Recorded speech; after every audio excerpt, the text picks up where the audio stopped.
welcome Jeff with a warm applause on stage. He works for Tactic Attack.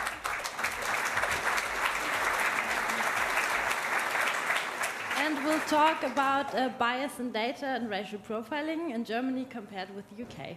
It's your stage. All right, thank you. Okay, so my presentation is called Profiling in Justice, Disaggregating Data by Race and Ethnicity to Monitor and Evaluate Discriminatory Policing. In terms of my background, I've done research, doing mostly quantitative research around issues of racial discrimination for a long time. In New York, at the Center for Constitutional Rights, I was working on looking at trends and levels of use of force by police against civilians, and also on stop and search against civilians. And then more recently, for the last 18 months or so, I've been working as a research consultant with Tactical Tech, looking at issues of data politics and privacy. So this is kind of like a merger of these two areas.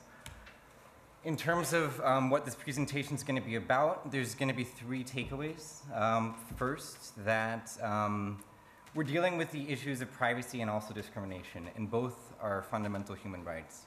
But there's tension between the two. And important questions to think about are, when does privacy concerns exceed or take precedence over those of discrimination, or vice versa? Two, that data is political, both in the collection and aggregation of data, but also in terms of how the categories are being created. And then three, that data ethics are a complex thing, that things aren't so black and white all of the time. So what is racial profiling? The term originates from the US and refers to when a police officer suspects, stops, questions, arrests, or or other stages of the criminal justice system because of their perceived race or ethnicity. After 9/11, it also refers to the profiling of Muslims or people perceived to be Middle Eastern. And in German, there is no direct translation, so the term racial profiling, quotes, is used a lot in parliamentary hearings and also in court documents.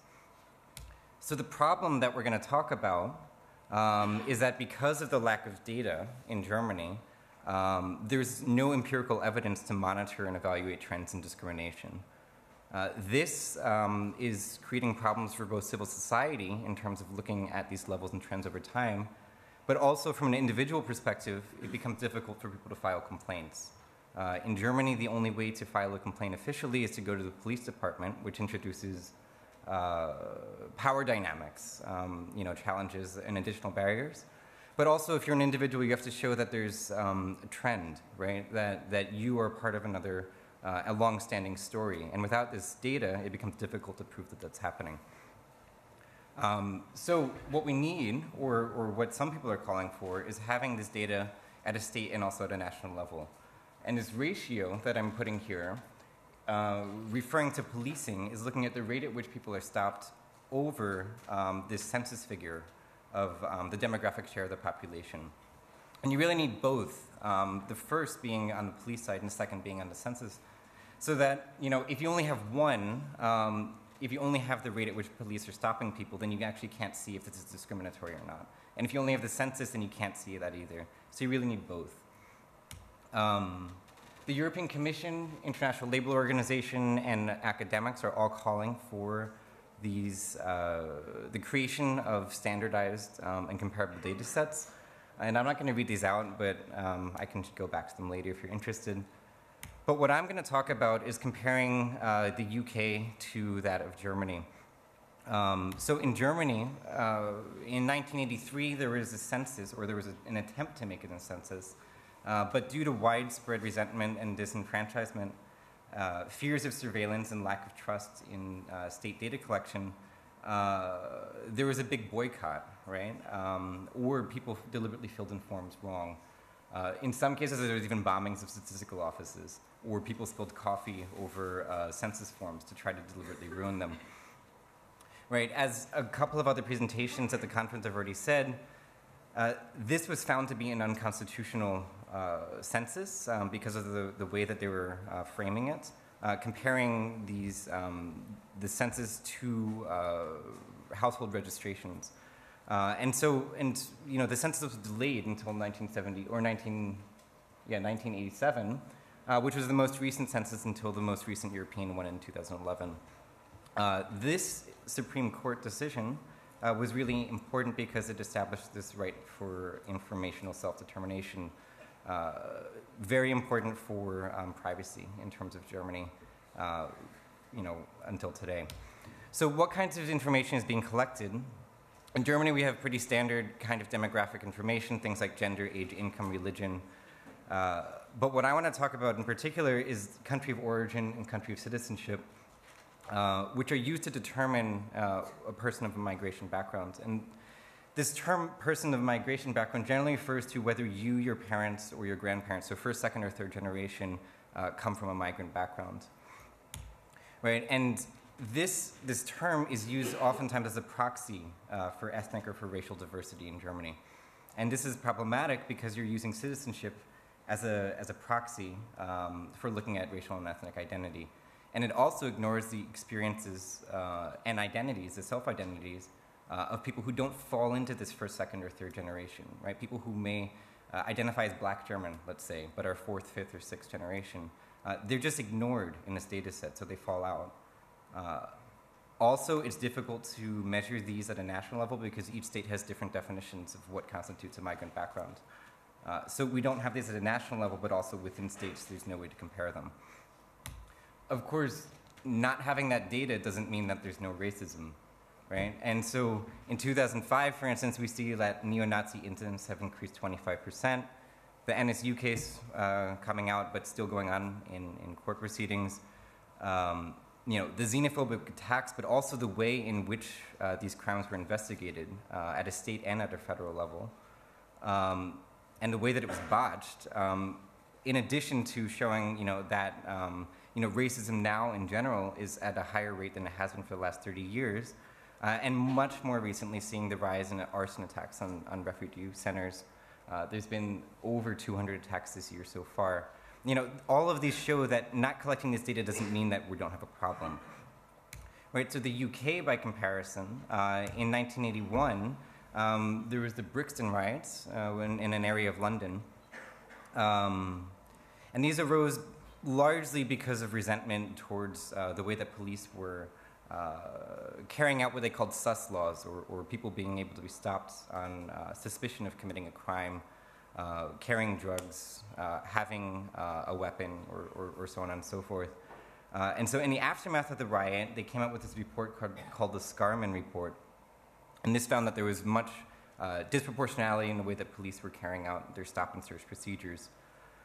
So for the first time, this required, or one of the reforms that was instituted was that UK police started to have to collect data on race or ethnicity during the stops, right? During when they stop a person, they have to start collecting this data. And then you have a baseline that's being established. Around the same time in the UK, right, we have the 1981 census. And in society, they were having a lot of debates around whether or not they wanted to have this collecting this baseline national level figure, right? Because we need these two things for this ratio in order to monitor and evaluate levels of discrimination. But there was a lot of opposition to this, and many found it to be, quote, morally and politically objectionable. But not for the reasons we'd think, right? People found objections to it not because of asking this question, but because of the way that the question was phrased or the categories that were being used. And they did surveys between 75 and about 95 and found that among marginalized communities and minority ethnicity groups, there was actually a lot of support for collecting this kind of data. They just wanted to have it phrased to be different. And so in 91, they started to collect the data. They put this race question in. And here I have in 2011, the most recent census, some of the kinds of categories that they wanted to also include. And they've changed over time. So for instance, like white Irish people felt that they also were discriminated against. And they experienced things differently than white British people, for instance. So having things broken down further would be helpful for them in terms of highlighting discrimination that each specific demographic faces. So around that time, 91, right, 93, we have the murder of Stephen Lawrence in an unprovoked racist attack. Nobody is ever convicted of that, but what's important is that we have this McPherson report that came out. And it developed a lot of recommendations, 70, and most of them were adopted. One, to be collecting this at a national level and to be comparing these. In 2011, they stopped mandating that you had to collect this data at a national level, so none of the data from then going forward can actually be trusted. Some forces continue to do it, but not all of them, so you can't actually compare them between forces. The same year, we have these London riots. The Guardian and LSE put out a report called Reading the Riots, where they did a lot of interviews with people who participated, and they found that most of the people who participated had feelings of that they were mistreated by police, or that there was racial discrimination in terms of the policing practices, that they weren't being treated with respect. Right, so to put some data to that, before this was removed, there's two different types of stops in the UK, right? There's pace stops, where you're stopped with reasonable suspicion. And among that, you have, for instance, black people stopped at 7 times the rate of white people. Asian people, Asian referring to predominantly Southeast Asian in the UK, at twice the rate. And Section 60 stops where you don't have to actually have reasonable suspicion, right? And when you don't need to have that, you have much, much higher rates, right? 26.6 times the rate of white people, black people are being stopped at. Right, but the State Department even coming out and they're saying, well, there's no relationship between criminality and race, or criminality and ethnicity, right? In fact, like, if people are being stopped at these rates, it's in the wrong direction. You have white males in particular who are offending at higher rates, who are using drugs at a higher rate, who are possessing weapons at a higher rate, but that's not who's being stopped. There is a connection, though, between race and ethnicity and poverty. Right, so you can see here, they call it like BAME groups, or Black, Asian, and minority ethnicity. And you can see that among like wealth and assets, it's much, much lower for non-white households. Unemployment rates are much higher as well. Income is much lower. And so I like making maps, and I think maps are really cool because you can tell stories when you overlay a lot of data with it. And so on the left, I put by different borough in London where people are actually being stopped, right, per 1,000 people in 2012. And on the right, I put where the crime is actually occurring, right? And this is coming from UK police. And so you can see that where people are being stopped isn't exactly where the crime is actually happening. And if you're seeing this stop and search as a crime prevention tactic, then we have to question why this isn't lining up. Right, going back to this ratio, you know, earlier I mentioned, like, you know, having the rate at which one group is being stopped over that share of the total population, but we can take it a step further and we can compare that to between different demographic groups, right? And when using census figures combined with police figures, right, we can do things like, looking on the left, I made this disproportionality ratio, so the rate at which black groups as a share stopped versus the total population compared to white groups, right, are stopped. And you can see the darker areas, right, is where you have a higher rate. So when we're talking about those 7 times or 26 times more likely, right, these are those areas that we're talking about. And so the darker areas, you can see that when compared to poverty, right, people are stopped. There's greater disproportionality ratios in wealthier areas than there are in poorer areas. Right, and this is kind of a way, you could say, almost of perceiving people of color as others who shouldn't belong in these areas. Right, it's also, you can, when combined with other census information, you can see that you have more discrimination, you have more disparities in areas that are more white and also less racially diverse. Right, so this is kind of along the same kind of a message. But if it works, fine. It doesn't, right? UK police is saying that at most they have a 6% arrest rate of all stops, and arrests are not conviction rates. Looking for weapons, we have, like, you know, less than 1% of a positive search rate. And the European Human Rights Commission, for instance, has called for reform of these practices. The UN has called for reform of these practices. and they instituted like a reform that called for having a 20% arrest quota, right? And so that could either go positively or negatively, right? Making a higher quota means that you could be just arresting more people that you're stopping. More likely, or hopefully, right? It means that you have a higher justification or grounds for stopping a person, right? So these are the kinds of things you can do in the UK with these kinds of data. In Germany, you can't. But I want to highlight there's this one case in Koblenz in 2010. There was a student, a unnamed and black student who was stopped traveling on the train, and he was asked to show his ID, and he refused. And he said, "No, I'm not going to do that. This is, reminiscent of Nazi-era tactics, right?" And so he was charged with slander, right? And he was brought it to court. And the police officer, when it was in court, said, quote, "I approach people that look like foreigners. This is based on skin color." Right? And so this is for the first time the police have admitted that their grounds for doing immigration-related stops are based on perceived race or ethnicity. Right? The judge sided with the police that this was good justification, that it was good grounds, but a higher court ruled that that wasn't the case. They said, yeah, this is unconstitutional. You can't actually do it. It violates the Constitution. No person shall be favored or disfavored because of sex, parentage, race, language, homeland, origin, faith, religious, and so on.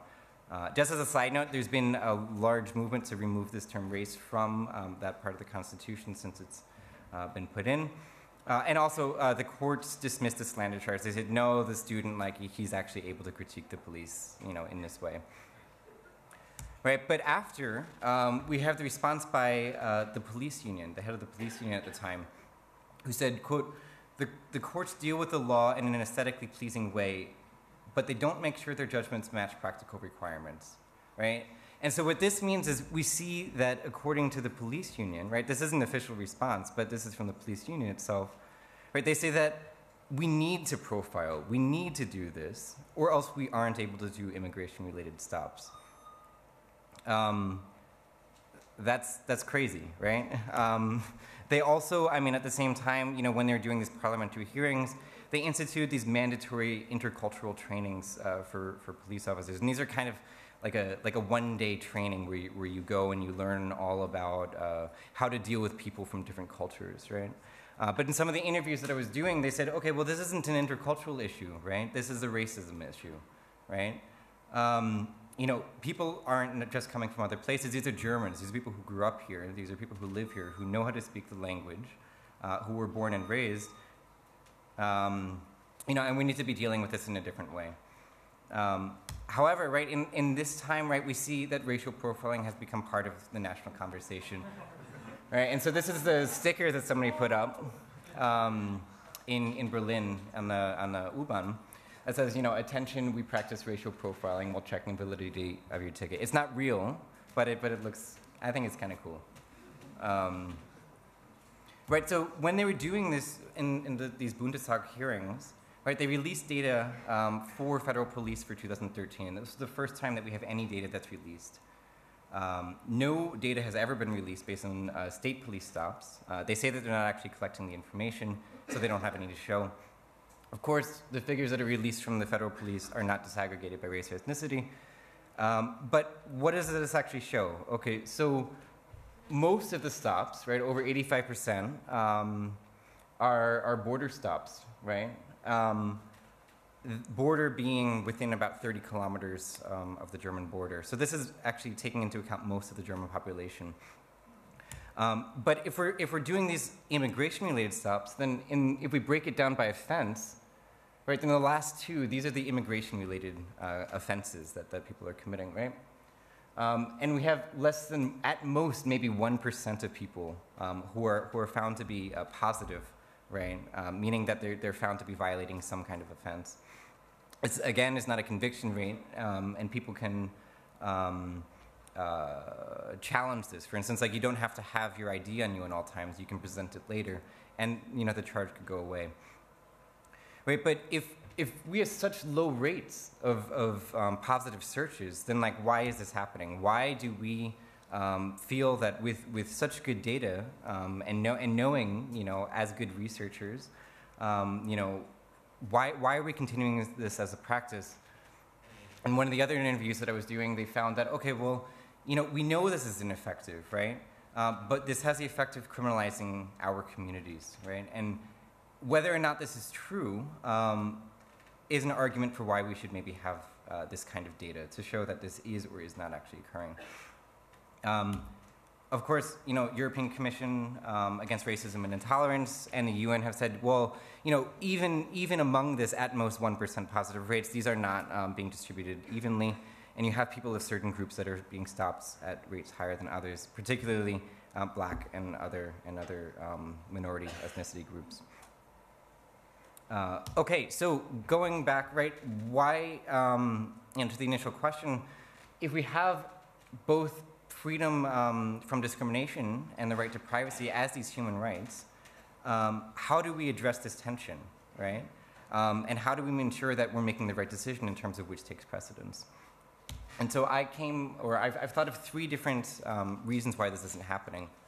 The first being a series of legal challenges, right? Things that are preventing us from implementing this from a legal basis. And the first, you know, there's three exceptions that would allow for this data to be collected. The first being if there's a provision in the EU directive that calls for collecting this kind of a data. And within that, if you have the consent of the person, the data subject, let's say, right? Consent is kind of a difficult thing, and we could have a whole conversation just about that on its own. You know, if you're being stopped by a police officer, to what extent can you actually consent to the data that's being collected, right? But, you know, this is put in place as one of the mandatory legal requirements. Or if there's an exception in the hopefully soon to be finalized EU data protection law that allows for collecting data if it's in the public interest. So you could argue that, you know, we need to be collecting this data because in monitoring and evaluating discrimination is a problem that we need to solve as a society, right?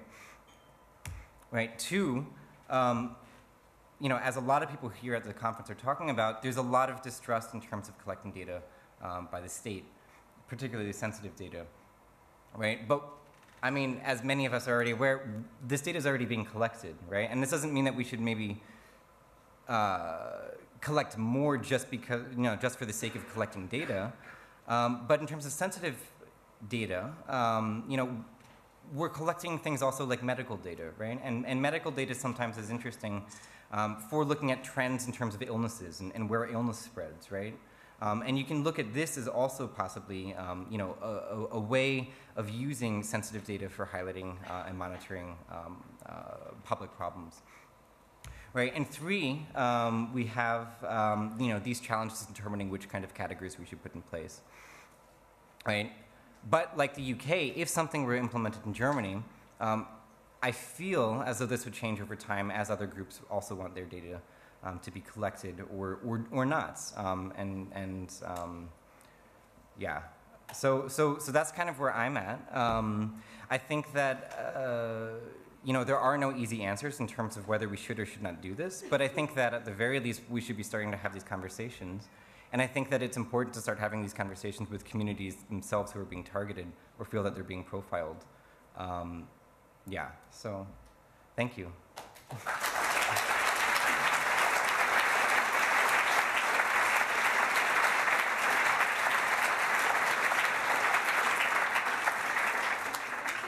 It was an awesome talk. I think there might be 5 minutes for questions. There are mics over there, and whoever has a question, like in the front rows, I can come walk to you.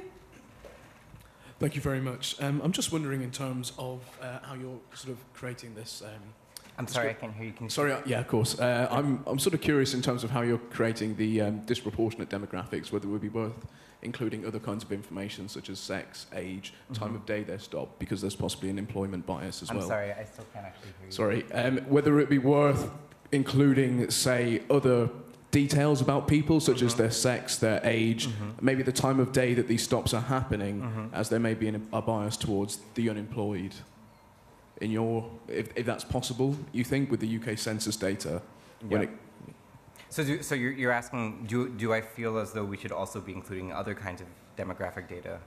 Yeah, no, I mean, I do, but I think that I shouldn't be the one who's deciding how to implement these programs, right? And I think that, we should be speaking with communities themselves and having them give their opinion. So if this is something that those communities who feel that they're being targeted or being discriminated against want to include, then I think that they should be taken into account. But, I don't know that I should be the one who's deciding that.